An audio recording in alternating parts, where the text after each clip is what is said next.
Hello tata families, இன்றைக்கி நம்ம இந்த வீடியோவில் என்ன பார்க்க போகிறோம்னா ஈவோ வாலெட் ஸ்பின் பண்ண போகிறோம். நம்ம இதை ஆல்ரெடி ஸ்பின் பண்ணி நம்மளுக்கு இன்னும் ஒரு 12 ஸ்பின்னில் ஏதாவது ஒரு 3ல் ஒரு கன்னை கிடச்சிருக்கும். க்ரோஸா XM8 MP40 3 தான். நம்மளுக்கு எந்த கன்று கிடைச்சாலும் ஓகே தான். யூஎம்பியை தவிர நம்மளுக்கு நிறைய தடவை விழுந்த கண்ணே தான் விழுந்திருக்கு.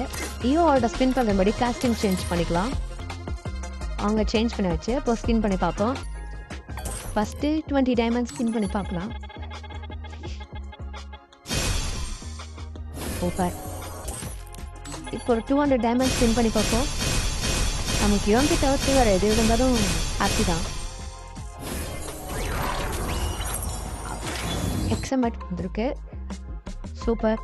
XM8க்கு நம்மளுக்கு வந்து செகண்ட் லெவல் வரைக்கும் அப்கிரேட் பண்ணுறதுக்கு டோக்கன்ஸ் இருக்குது. அப்கிரேட் பண்ணிடலாம். இப்போது இந்த வீடியோவுக்கு நம்மளுக்கு ஒரு 100 லைக்ஸ் வந்துச்சுன்னா XM8 வந்து ஆக்ஸுக்கு கொண்டு போகிறதுக்கு எவ்வளோ டோக்கன்ஸ் செலவாகுது என்னன்னு நான் உங்களுக்கு ஃபுல்லாக டீட்டெயிலாக போடுறேன். லைக் பண்ணிட்டு ஃபாலோ பண்ணிடுங்க.